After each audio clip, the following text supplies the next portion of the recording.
नमस्कार। कार्यक्रम वेद पाठशाला में मैं आपका हार्दिक स्वागत करती हूँ। प्रिय श्रोता, परमेश्वर का वचन जीवित, पवित्र एवं सामर्थी है। आशा है कि आज के वचन से आपको आत्मिक लाभ होगा। तो लीजिए, प्रस्तुत है ये संदेश।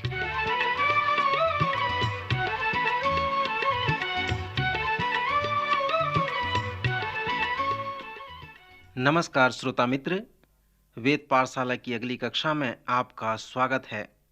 मुझे प्रसन्नता है कि आप हमारे इस पाठशाला में नित्य भाग लेते हैं और परमेश्वर के वचन को निरंतर सुनते हैं, हमें पत्र लिखते हैं।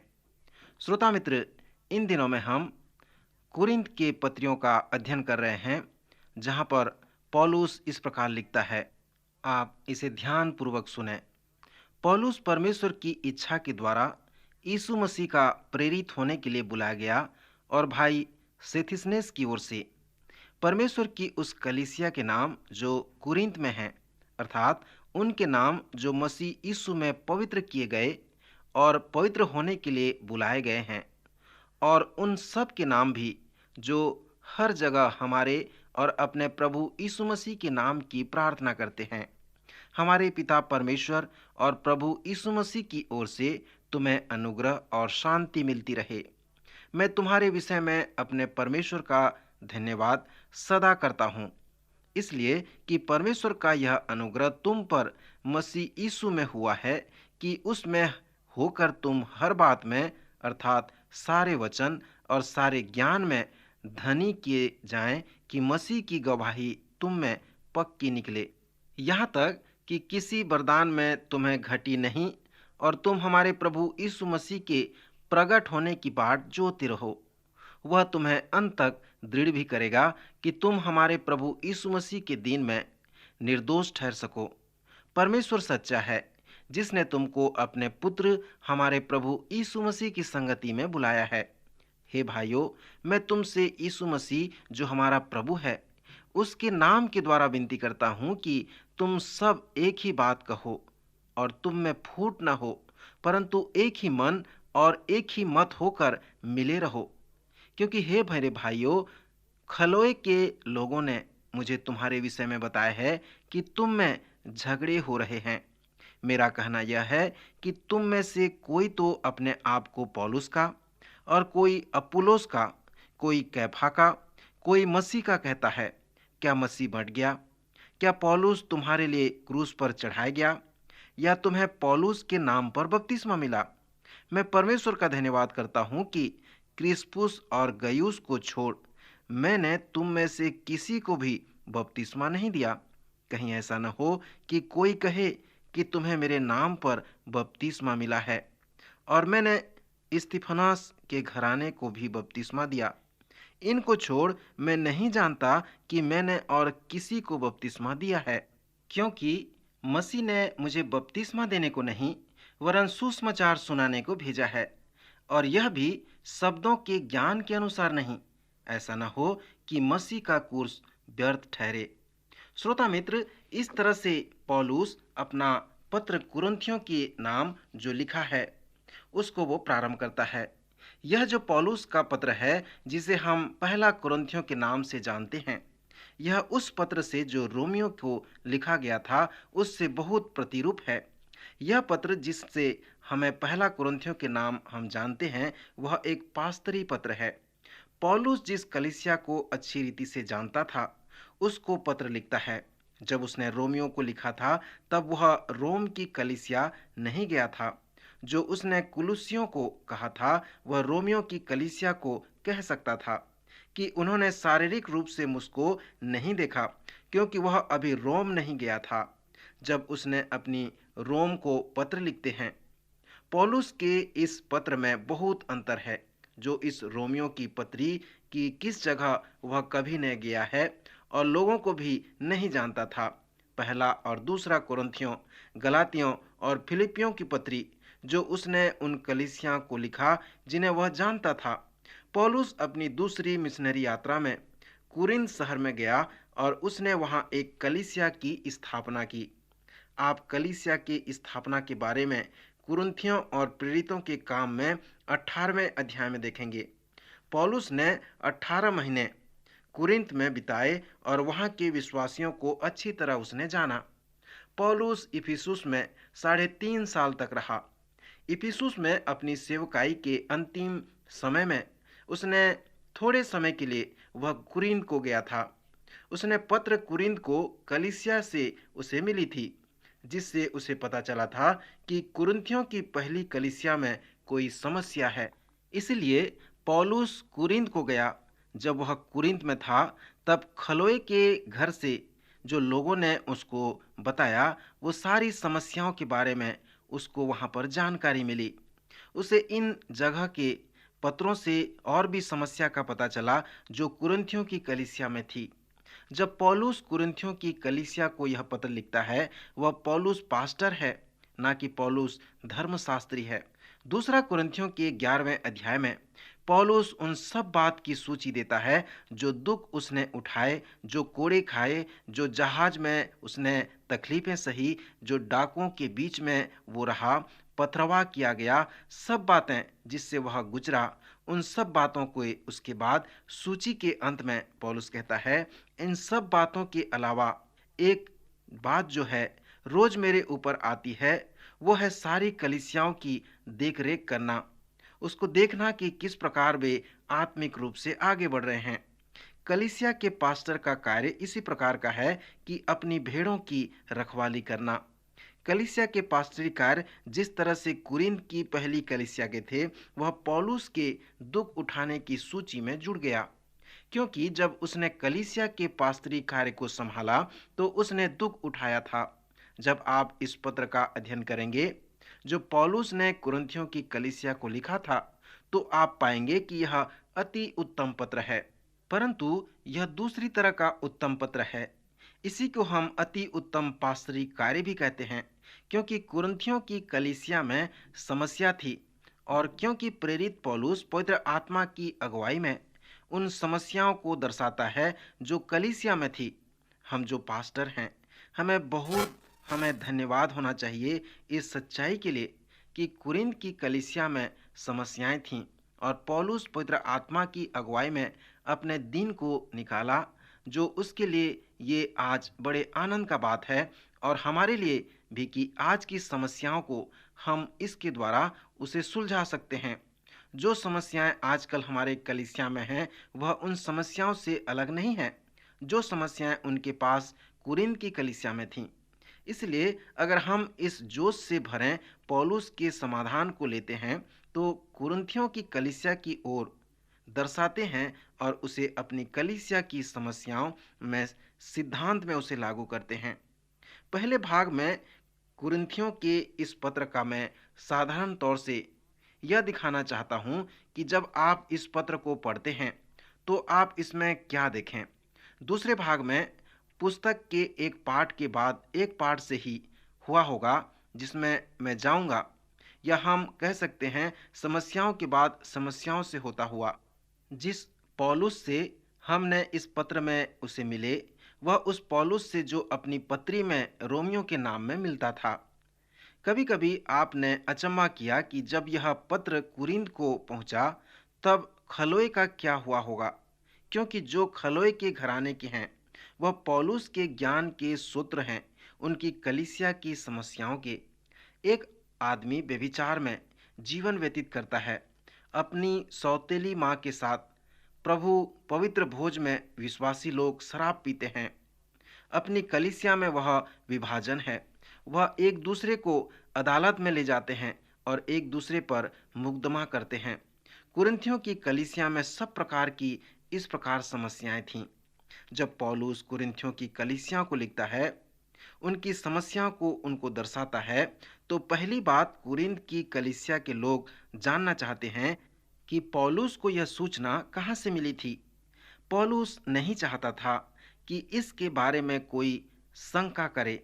पौलुस अब तक तो पूरा पास्टर हो गया था। पौलुस एक अनुभवी पास्टर था। जब वह लोग खलोए के घराने के थे, उसे अपने ऊपर फालतू की बातें डालने लगे और पौलुस को कलीसिया की समस्याएं बताने लगे। पौलुस एकदम से कहा होगा, खलोए अब सुनो, क्या तुम अपना नाम इसके पीछे रखना चाहते हो? अपने आप को देखो, ये बहुत महत्वपूर्ण है। मैं विश्वास करता हूँ मित्र कि अगर कोई प्रेरित पौलुस के पास आज एक पास्टर की तरह उसको देखने आए और वह लगे पौलुस के अगुओं या डीकन के बारे में बताने लगे, तो पौलुस फोन के पास जाएगा और कहेगा, ठीक है, उन सब को यहाँ बुलाया जाए। हम सब इस बात के लिए एक साथ मिलकर चर्चा करेंगे। अगर लोग यह कहें कि नहीं नहीं, यह मत करो, तो मैं सोचता हूँ कि पौलुस यह कहेगा, ठीक है, तब आप लोग मेरा समय व्यर्थ न करें। अगर आप लोग इस समस्या के बारे में कुछ नहीं करना चाहते, मतलब यह कुछ सकारात्मक बात है। अगर आप उनका ध्यान रखने में प्रेम नहीं रखते या उनका मेरा आमना सामना नहीं करने देते, तो मेरा समय बर्बाद न करें, क्योंकि यह फिर और कुछ नहीं, सिर्फ बकवाद होगा। मैं सोचता हूँ अगर पौलुस आज होता तो इसे इसी तरह से निपटाता। उसने हमें दिखा दिया अपने स्रोत को सही जगह पर रखकर। मुझे पूरी तरह से निश्चय है कि जब यह पत्र कुरिन्थ में पहुंचा, वह सब खलोए के द्वारा हुआ होगा। पौलुस ने तीतुस के हाथ पत्र भेजा था। जब तीतुस को यह पत्र मिला और उन्होंने इसे पढ़ा, जो पौलुस को पहले से पता था, और पौलुस ने कहा, खलोए के समूह ने मेरे से कहा है, मुझे निश्चय है कि वह खलोए को देखने जाएंगे। जब पौलुस कहता है कि जो खलोए के घर के हैं, तो वह घर की कलीसिया के बारे में दर्शाता है। यूनानी शब्द ओइकोस का अर्थ है घर। यह बहुत ही दिलचस्प बात है। आप पूरे पौलुस के पत्रों में पाएंगे कि 8 बार पौलुस कलीसिया को संकेत करता है कि जो किसी न किसी के घर पर मिलते थे, कि पहले की कलीसिया घरों में ही मिला करते थे। जब पौलुस ने इफिसियों के अगुओं को बताया कि उसने उन्हें बाजारों और एक घर से दूसरे घरों में सिखाया था। घरेलू कलीसियाएं इस प्रकार होती थीं कि किसी विश्वासियों के घर में कलीसिया, चर्च और आराधना लगाया जाता था। दुनिया का आज सबसे बड़ा आराधनालय सियोल कोरिया में है। एक दिन वहाँ के एक पासवान ने उस बड़े पासवान से पूछा कि आप किस प्रकार इस कलीसिया को संभालते हैं। उस बड़े पासवान ने कहा, मैं इस कलीसिया को परमेश्वर के आत्मा के द्वारा संभालता हूँ। परमेश्वर का आत्मा ही मुझे बताता है कि मैं किस प्रकार इस कलीसिया को संभालूं। जितना समय मैं वचन प्रचार करता हूँ, उससे कहीं ज़्यादा मैं परमेश्वर के समक्ष घुटनों में बैठकर परमेश्वर से उन बातों को सीखता हूँ, और उसके बाद मैं परमेश्वर से उन आशीषों को प्राप्त करके मैं कलीसिया को संभालता हूँ। श्रोता, आज जो कलीसिया हैं, इसी प्रकार हम संभाल सकते हैं। परमेश्वर के अनुग्रह से, परमेश्वर के आत्मा के द्वारा हम उन कलीसियाओं को संभाल सकते हैं। प्रभु ने जो वरदान आज हमें दिए हैं, उन वरदानों के द्वारा हम प्रभु की सेवा को बढ़ा सकते हैं। जैसे हम पास्तरी परामर्श के इस प्रेरणादायक वचन को पढ़ते हैं, जिसने कुरिन्थ में परमेश्वर की कलीसिया की स्थापना की, तो हम ये सीखते हैं कि आज जो कलीसिया में समस्याएं हैं, हम उनका सामना कैसे करें। कुरिन्थ की कलीसिया में जिस पहली समस्या का पौलुस को सामना करना पड़ा, वो विभाजन या अलगाव की समस्या थी। क्या आज हमारे कलीसियाओं में अलगाव या विभाजन है? किसी ने कहा है कि पहले की अपेक्षा आज की कलीसियाओं में अनेक मत व मतांतर हैं। पहले इस प्रकार के अलगाव नहीं थे जो आज हैं। यदि आज इस प्रकार के अलगाव की समस्या आपके कलीसिया में है, तो आप इस पत्री के प्रथम 4 अध्याय को देखें और सीखें कि कैसे वे प्रेरित आत्मिक प्रेरणा पाकर उन समस्याओं को, जो विभाजन था, उसका निराकरण किया। पौलुस यहाँ पर मुख्य व गंभीर वचनों द्वारा कुरिन्थ की कलीसिया को संबोधित करता है। जब मैंने इस पत्री का रूपरेखा देना समाप्त किया था, तब मैंने कहा था कि मैं उन अध्यायों में फिर से वापस आऊंगा जहां इन समस्याओं के विषय में वर्णन किया गया है। फिर हम ये देखेंगे कि परमेश्वर के लोग जो आत्मिक अगुवे हैं, उन्हें पौलुस उन सच्चाइयों को कैसे बताता है।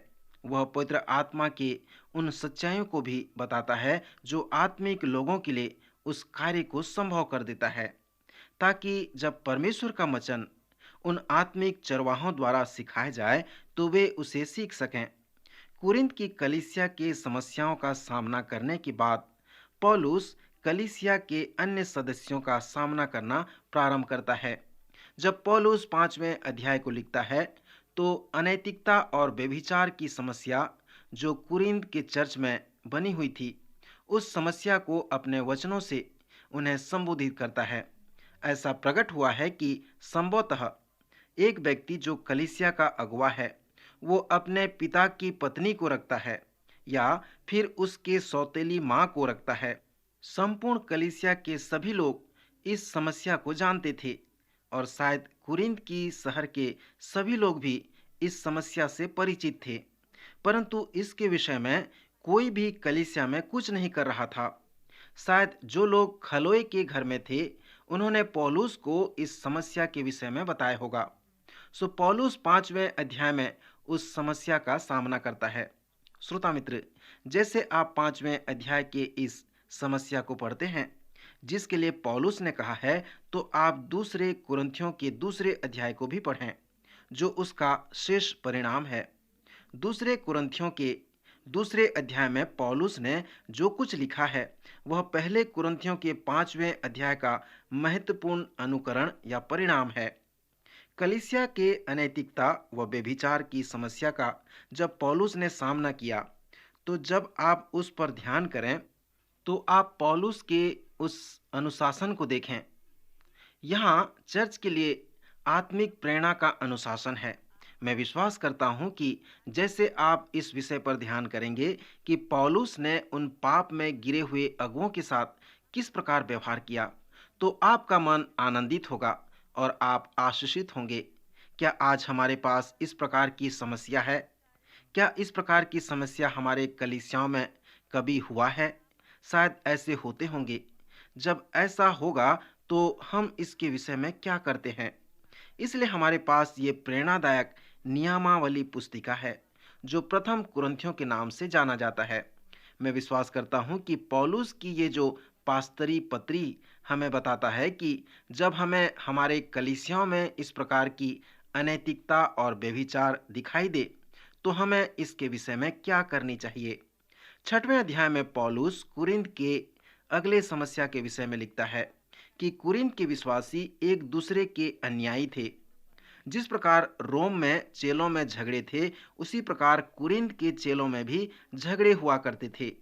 वे अपने झगड़े के समाधान के लिए पवित्र लोगों के पास न जाकर अधर्मियों के पास जाया करते थे। वे एक दूसरे के विरोध में अन्याय करते थे।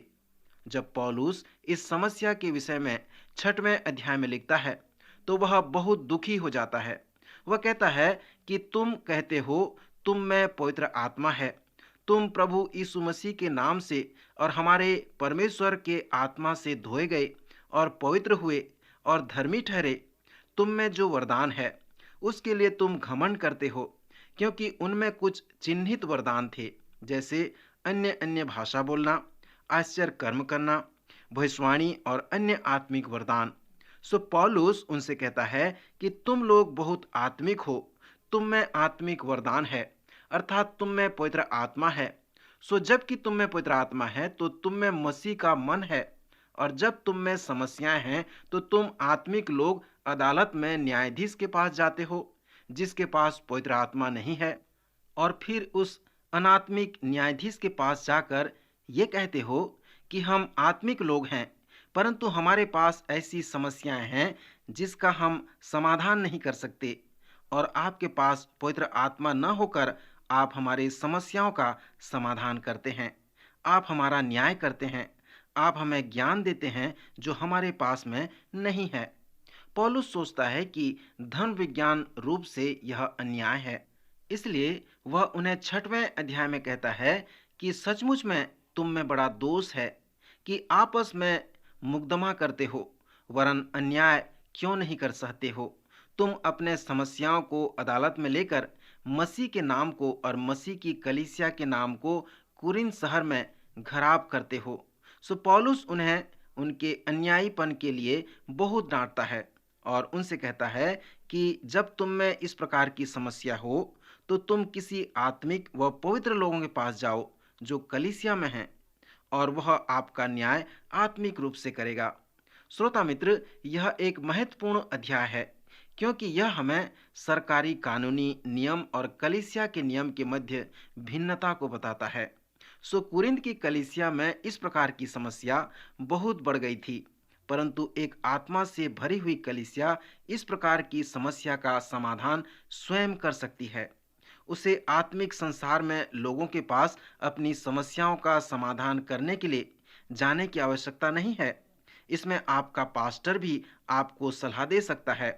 वह आपके समस्या को मसीह की देह अर्थात कलीसिया के साथ समाधान कर सकता है।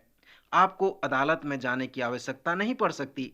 जब पौलुस 7वें अध्याय को लिखता है तो इस पत्री के एक नए भाग में वह आता है। यह 7वां अध्याय विवाह का एक महान अध्याय है। वह इस कथन से प्रारंभ करता है कि उन बातों के विषय में जो तुमने मुझे लिखी। इस कथन को कहने के बाद पौलुस न केवल विवाह के विषय में बातें करता है, परंतु वह अन्य समस्याओं के विषय में भी लिखता है। प्रायः ऐसा लगता है कि खलोए के घराने के लोगों से उसने उन समस्याओं को जाना था। वह अलगाव की समस्या को जाना था, व्यभिचार की समस्या और एक दूसरे के विषय में अन्याय करने की समस्या को जाना था। वे लोग जो पौलुस को पत्र लिखे थे, उससे पौलुस ने उनके विवाह की समस्या को और उनके झगड़े की समस्या को जान लिया था। कुरिन्थ के पास अगली जो समस्या थी वह मूर्तों के सामने बलि की हुई वस्तुओं के उसके मांस के खाने की समस्या थी। सो वे जानना चाहते थे कि मसीहियों को उसे खाना उचित है या अनुचित है। सो इसके विषय में उसके पास समस्याएं और भी बढ़ गई थीं। इसलिए अध्याय 8 से 10 में पौलुस उन समस्याओं के समाधान के विषय में लिखा है। फिर 11वें अध्याय तक पौलुस उनके लिए शारीरिक व भौतिक बातों के विषय में लिखता है। जब किसी स्त्री या पुरुष में पवित्र आत्मा हो तो वे आत्मा में होकर चलेंगे, या फिर वे अभी भी शरीर में चलने का चुनाव करेंगे। जब कोई आत्मिक व्यक्ति शरीर के अनुसार चलने का चुनाव करता है तो पौलुस उसे शारीरिक व्यक्ति कहता है। आत्मिक लोग भी शारीरिक कार्य कर सकते हैं, क्योंकि कुरिन्थियों की पत्री इस बात का प्रमाण देती है। सो ये प्रथम 11 अध्याय को हम शारीरिक अध्याय कह सकते हैं। किसी ने इसे शारीरिक दोष निवारक अध्याय कहा है। 11वें अध्याय में यह स्पष्ट है कि स्त्रियों को एक स्थान दिया गया है। इस अध्याय में उनके लिए पौलुस के कुछ वचन हैं। फिर 11वें अध्याय के दूसरे भाग में पौलुस प्रभु भोज के विषय में लिखता है और इसे लेने के विषय में वह सुंदर चेतावनी भी देता है। 12वें अध्याय में वह एक और अगले भाग में आता है। मित्र, पहले अध्याय से 12वें अध्याय के पहले पद तक आप उन सभी समस्याओं के विषय में देखते हैं। फिर 12वें अध्याय के दूसरे पद से वह उन सभी समस्याओं के हल व उसके समाधान के विषय में बताया है। वह कहता है कि हे भाइयों, मैं नहीं चाहता कि तुम आत्मिक वरदानों के विषय में अज्ञात रहो। स्पष्ट है कि वे उन आत्मिक वरदानों से अनभिज्ञ थे। सो वह उन्हें पवित्र आत्मा के कार्य के विषय में बताता है। वे पवित्र आत्मा के विषय ये तो जानते थे, परंतु वे उसके कार्य के विषय में नहीं जानते थे। इसलिए 12वें अध्याय में पौलुस ने उन्हें पवित्र आत्मा के कार्य के विषय में बताया है। फिर 13वें अध्याय में उसने परमेश्वर के अगापे प्रेम के विषय में बताया है। इस अध्याय को हम प्रेम का अध्याय भी कहते हैं। जब वह इस अध्याय को लिखता है तो वह कुरिन्थ के लोगों से ये भी कहता है कि पवित्र आत्मा के कार्य के द्वारा उनके समस्याओं का समाधान कैसे हो सकता है। 12वें अध्याय के अंत में वह कहता है, मैं तुम्हें और भी सबसे उत्तम मार्ग बताता हूँ। फिर वह प्रेम का महान अध्याय प्रारंभ करता है। वास्तव में प्रेम एक आत्मिक वरदान है जो चर्च के समस्या का समाधान कर सकता है। 14वें अध्याय में उसने बताया है कि मसीह की देह को किस प्रकार कार्य करनी चाहिए। मसीह की देह को, चर्च के विश्वासियों को एक दूसरे को किस प्रकार सहायता करनी चाहिए। 15वें अध्याय में वह कुरिन्थ के लोगों को पुनरुत्थान के विषय में बताया है। वह कहता है कि पुनरुत्थान वो आत्मिक वरदान है जो चर्च के शारीरिक समस्याओं का समाधान कर सकता है। पुनरुत्थान का अर्थ है मृत्यु के ऊपर विजय प्राप्त करना। पौलुस कहता है कि पुनरुत्थान की सामर्थ और आप में और मुझ में प्रतिदिन कार्य कर सकता है। वह हमेशा प्रार्थना किया करता था कि मैं पुनरुत्थान की सामर्थ को जानूं। 16वें अध्याय में वह आमदनी व चंदे व दान के विषय में बातें करता है। श्रोता, पौलुस ने इस पास्तरी पत्री को हमारे सामने रख छोड़ा है ताकि कुछ भी ऐसी समस्या हमारे चर्च में जब हो तो उनका हम समाधान कर सकें। कृपया अगले कार्यक्रम में अवश्य भाग लें, और यदि आप चाहते हैं कि हम आपको मुफ्त में इस पत्रिका बाइबल दर्शक पुस्तिका भेजें तो हमें पत्र लिखें। प्रभु आज के वचन द्वारा आपको आशीष दे।